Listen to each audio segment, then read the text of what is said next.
Okay. So hi, Leonid. How are you?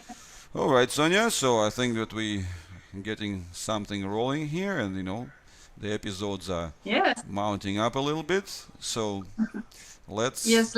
Last time we were talking about the Paralympic mindset, which is something that I see very often in families here in Chile. But I wanted to talk to you about a different uh, perspective that I also see very often. It's that in one way, there are a lot of families trying to do everything they can for using all their resources, money, effort, time, energy in order to get the big results. But on the other hand, there are also families that are kind of overprotective and they keep the child in the house. They don't want to expose him to her or him to the outside world. So, what's your experience about that kind of parenting? Well, absolutely. That's a very good point, right? Because getting back to our starting narrative, right? The starting narrative that there is no good or no special presets for special parenting, right? So the fact is that if you look at the kind of the tool set and the skill set or the instinct set that we are equipped with as the parents from just the evolutionary perspective, well, what is the closest matching one? That's the baby period, right? So that's Yeah. where the healthy child is relatively incapacitated and needs this all around protection. That's those first few months of life when the child is all, kind of kept inside, surrounded, and so on, and requires all sorts of the protection. And I guess few years back I kind of coined the phrase that some parents kind of resonated to. It's looking at the life of, especially again, we talk about the more severe child with cerebral palsy, like eternal babyhood. So it's like the Yeah. child remains a baby eternally. And And we remain parents eternally too. again, parents, but again, the baby parents, right? So you see, that's a baby Yeah. parent component. So, which is, Yeah. again, that's where comes a very tricky component, right? So, on the one hand, indeed, a child requires full servicing, full care.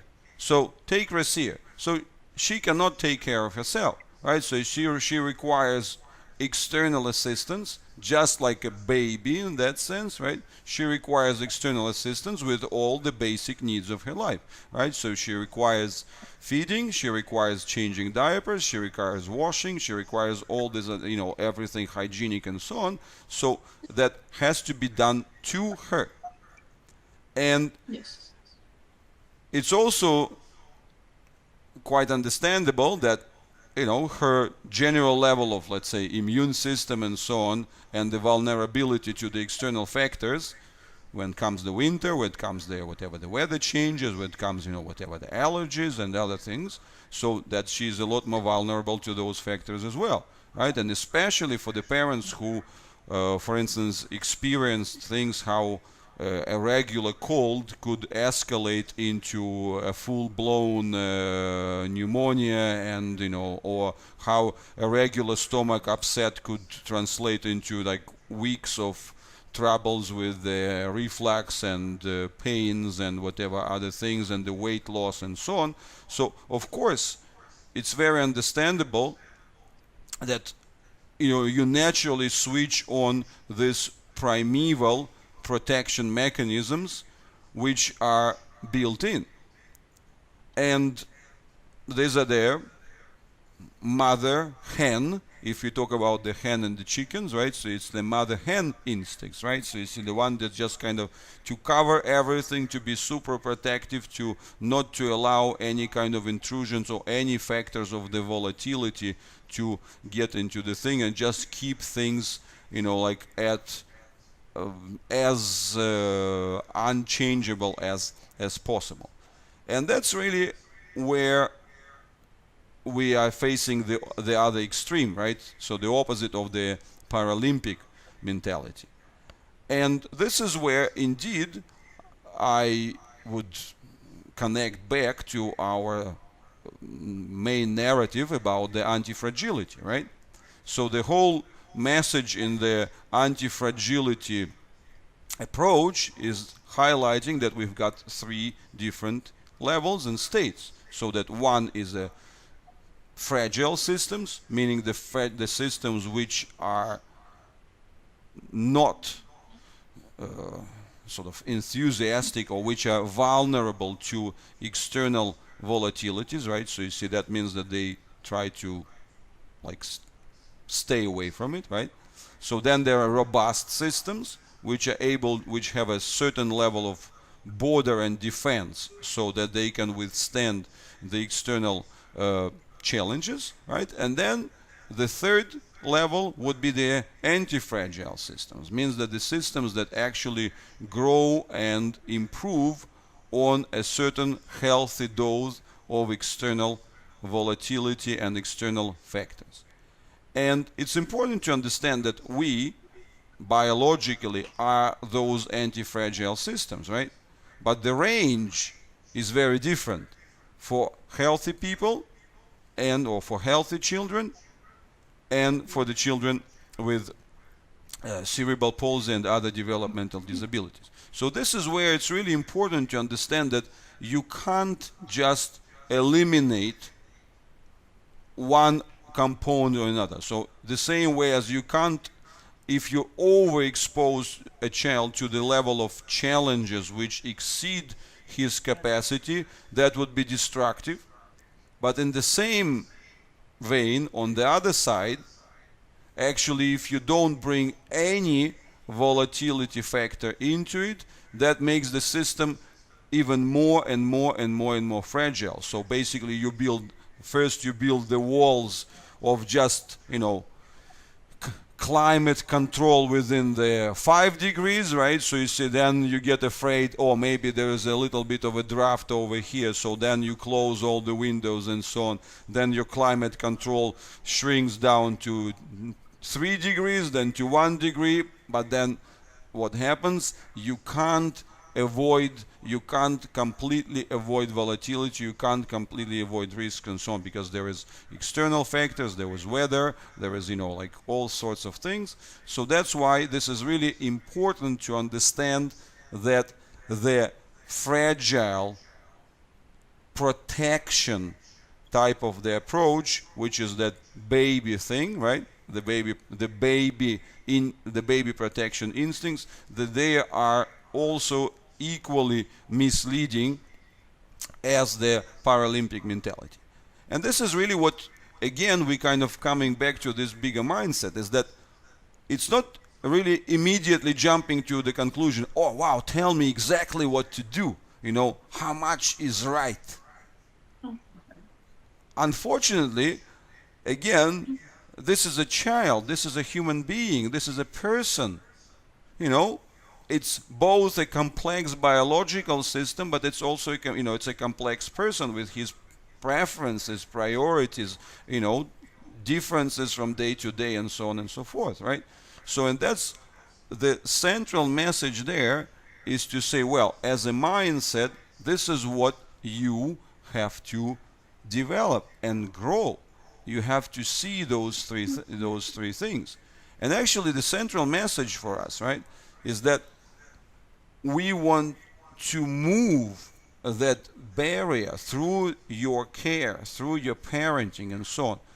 It's to move that barrier of the fragility further and further away, to increase the zone of the robustness and to gradually build that zone of the anti-fragility when the external factors, they become the source of progress and creativity and evolution rather than the potential damages. So seeing that that's really the whole, that you're taking the entire, that you're always dealing with the spectrum, but then that spectrum gradually shifts, right? So you see that you want to build that spectrum in the direction away from fragility towards increasing robustness, towards improving anti-fragility.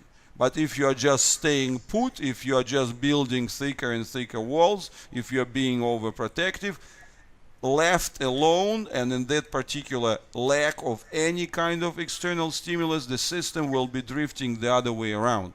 So the threshold of fragility will be getting lower and lower. The sort of the room for robustness will be getting thinner and thinner, and then the anti-fragility component will be shrinking to the potential disappearance.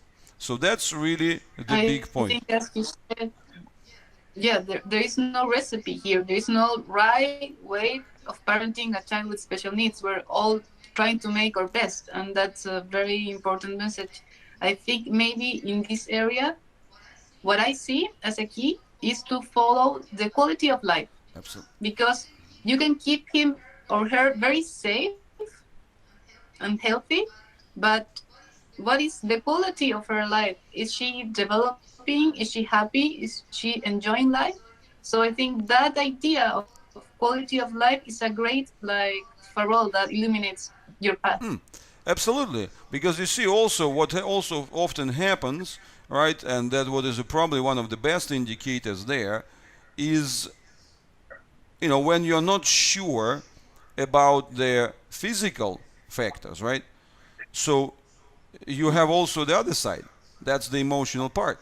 Because also when the child is being in that overprotective environment, what often happens, and what is the best indicator there, is it comes with the emotional fragility and behavioral volatility. You've seen so many kids who are literally like just continuously flipping from being, like exaggeratedly like giggly and, smiling and so on, but then, let's say the next moment the same child is screaming and crying, and then the parents are trying to find a way, okay, how we have to please it, how we have to do it. So that's why, in that sense, cooling things down, right, and understanding there's, you don't need to do something special. The child is evolving biological and, human being system. So just by giving them that room for a little bit of the experimentation, a little bit of that, finding those islands of their strength and letting build on those little islands of strength through the home care. Again, that's why we talk about parenting being so critical, because only at home you can build those things. Don't expect that people at school are going to, even they're like really could be having their hearts in the best places and so on, but they have to follow the protocols, they have to, write down reports, they have to take care of the number of kids at the same time and so on and so forth. For them, it's a job at the end of the day. So you don't and they don't have the same connection that we absolutely do, that we have. Absolutely. So they, that's just inevitable that it happens that way, right? And what comes to the same thing is what is in fact is actually a paradox, right? Because in quite frequently, you get this type of response from the parents saying, she or he's good with the strangers, he's good with the outsiders, let's say he's good with the helpers, he's good with the whatever, with the therapists or the school teachers and so on, but at home he's so difficult, his mood is always changing, and he could be very spoiled and this and that and that. So these are really the great indicators that you are not meeting the child. You have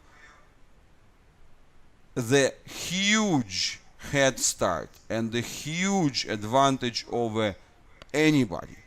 You as the parents, you have that advantage. And if somehow your child is better with the others, that means you have to be introspective. You have to look at you and you have to understand that, well, where we have screwed up with that connection. So where we have kind of lost that bridge, where we have been either over-externalized or over-protective, where we haven't met the child, that didn't give them enough, whatever, privacy, independence, opening and so on, which allows them to grow and build and evolve from there. Again, you don't need anything super special. You don't even need to get too much of the activity or too much of training, too much of the time outside, like fresh air and so on. Even within the house, with all the basic daily care activities, whether it's the feeding, whether it's the just being and doing things like being together, where it's a hygiene thing and so on. Through those interactions, you can build tons of things. The moment you switch your mind and the moment you start looking at the opportunities of where the child is trying to do certain things, right? So meet them where they are trying to expand those things and letting those evolve. That's really the foundational part. There is so much potential in every child, even the most sort of severely affected, even the most unstable, even the most volatile and so on. It all comes down to you, your ability to meet them where they are, and on the one hand provide that overall safety and confidence, but on the other hand find the balance for that, however little is this initial room for creativity, self-exploration, build, play, and so on. So that's really the key message. Quite a challenge as well. Pardon me? Quite a challenge for It us. is a challenge. Again, it is a challenge. And nobody is saying that this is easy, but again, that's my whole point, is that it's the two ways to look at it. Oh, wow, it's a challenge and there are no recipes.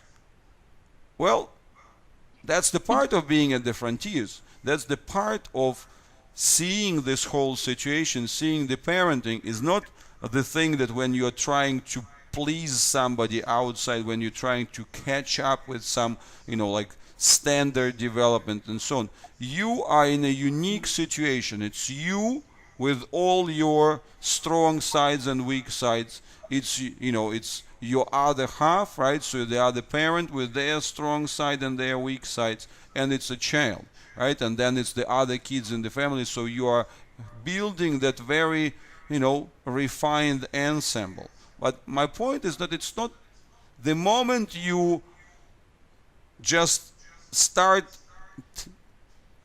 building that respect for the child and respect for that little creativity spaces, for those little achievements, for those that they develop and build by themselves. The moment you start from there, things will build and expand and so on. And again, it's not so difficult. It's all within you. It's life changing. So that's a very good lesson. Thank you for sharing it with all of us. Okay, you're very welcome, and I hope that resonates and helps. Ciao. Absolutely. Bye bye.